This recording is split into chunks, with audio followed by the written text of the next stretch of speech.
We are so excited to be here with so many amazing people celebrating philanthropy in our community. Tonight, we are going to briefly share our 100 Girls Victoria story and our top 10 list of things philanthropy has taught us. And then our moms will share some stories as well. So when I heard about 100 women, I thought, is there girls? And we looked at it and there is no 100 Girls Victoria, like until now. And then I looked at it and there isn't a 100 girls in the world yet, even though that 100 Women Who Care is a global movement, so we are the first ones ever. Yay.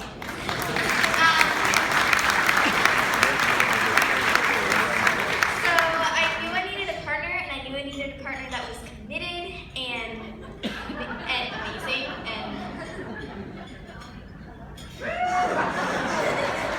yes. And so I had just recently met Ella, and I asked her if she wanted to be my partner, and she immediately said yes, and that was just amazing. Okay. Oh, so we have a video from our first meeting that Czech News came and took, and we didn't even know they were going to come, and they just kind of showed up, and it was like awesome. So here's the video, and it's also over there, but you know, so.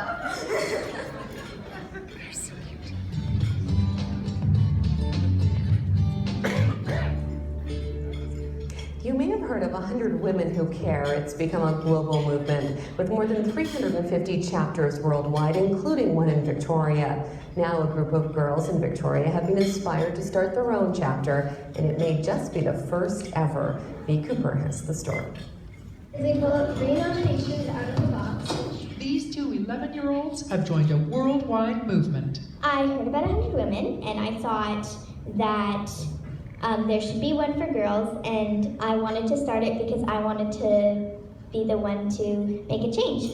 The first meeting of 100 Girls Who Care Victoria follows protocols set by 100 women. The mustard seed. The charity buys food for the homeless. All girls at the meeting can nominate a charity. Kids Sports. The charity is Kids Sports. 3 are selected to be read to the group. WWF World Wildlife Fund.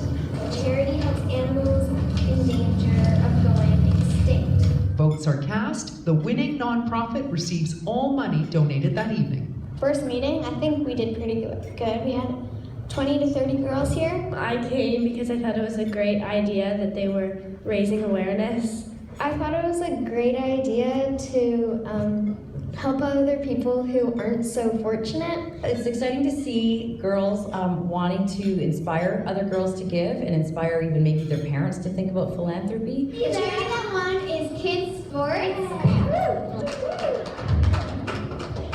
In total, we got $203.25. I think that's a great charity because they help kids that can't afford to be in sports camps like soccer or basketball or different sports like that. We were really excited for this first meeting because as I've researched, there is no other 100 Girls chapters out there. This is the very first in the whole world, I think. Ella and Lily are happy with the turnout for this first meeting, but for their next, slated for late January, We hope 50. And we hope for 100, but... click on the links tab on our website to contact 100 Girls Who Care Victoria. This check program is brought to you by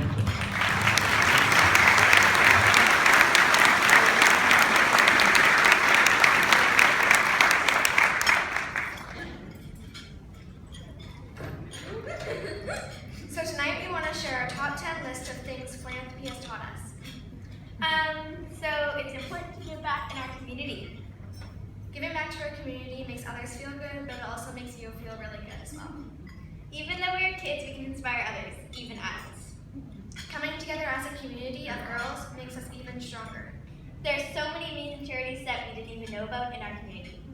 And there are so many great ways to give back in our community. Promoting our events takes a lot of hard work, but we know it's worth it. I learned that I have strengths I didn't know I had, like public speaking and bringing my creativity to our meetings. I learned that when you need help from the community, all you have to do is ask. And if you have a good cause and they have the tools to help you, they will. So giving back can be a lot of fun, and So, And now we'll hand it over to our moms.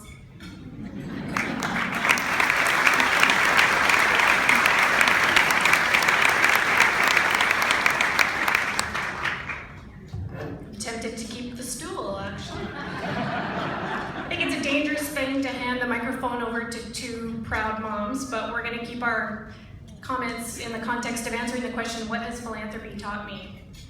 And that could be a really long talk, so I'm going to keep it in the context of witnessing these two develop 100 Girls Victoria has provided me with an amazingly fresh perspective on the power of philanthropy, so I thought I'd share those two observations. And the one is that philanthropy is truly a community builder. It has been so inspiring to watch these young girls come into these meetings. Some of them are 8 years old, they come on their own, their mom drops them off.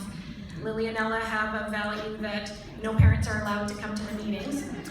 They were clear about that from the beginning. So these young girls are dropped off for an hour and entrusted with us and with Ella and Lily.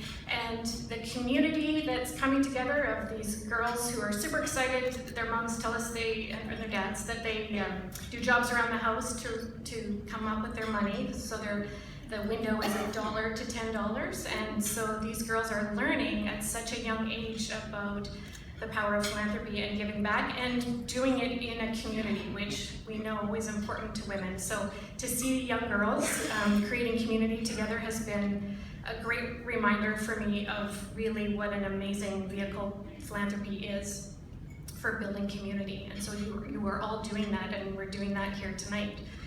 And the other reminder has been that philanthropy is a platform for developing leadership and witnessing the leadership from Ella and Lily in all kinds of ways. You know, just the simple having an idea and taking action on it, and not letting the adult brain of, oh, what if it doesn't work? What if I can't do it? What if all the things that might get in the way? Never crosses their minds, ever. So that's been really inspiring to see what's possible when you have a vision, you take action on it. And I have to say that I think at this stage in the world, more girls feeling empowered and stepping into their leadership potential is what we need, and philanthropy is such an amazing vehicle for that to happen. Thank you.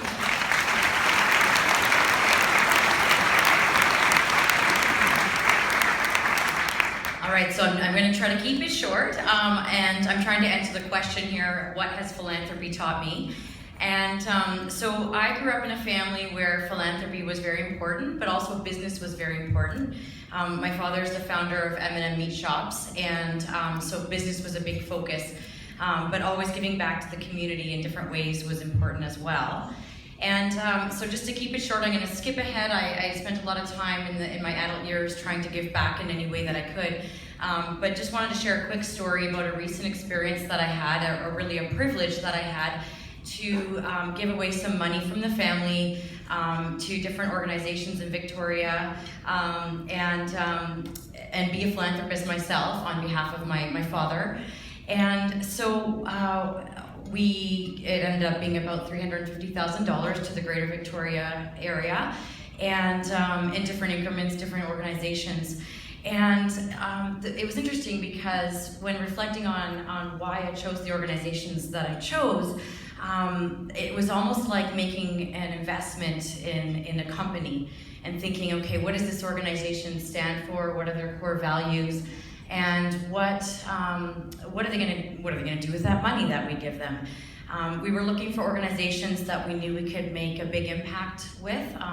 So what I learned that was really fun was being able to make a big impact with smaller organizations was fun, because often it was kind of like giving the company seed money to get them started, and by giving them that first contribution or donation, it enabled them to get started and get credibility, and then get matching donations from other philanthropists in the community. So I guess really what I'm getting at is that it was really fascinating to see how the community comes together around philanthropy. Of course, how good it can feel. Of course, it wasn't my own money, but it was still really fun to say, I'm going to give you $10, $25, whatever $1,000. And just tying that back to the girls, it's an interesting thing to look at all the different amazing organizations out there, and I'm just so inspired to be in this room with everybody here, because I know that a lot of the people here, probably all of you, have some strong, deep connection to philanthropy and have done amazing things. So I actually want to thank you all for the work that you do. And one last thing, I'm supposed to put a quick plug in for the girls, that they have a website. It's 100girlsvictoria.ca. So if you want to check it out, and for all the 8 to 13-year-old girls in your life, send them to the next meeting, because they're trying to get to their goal of 100 girls. So that's the end of my quick what I learned.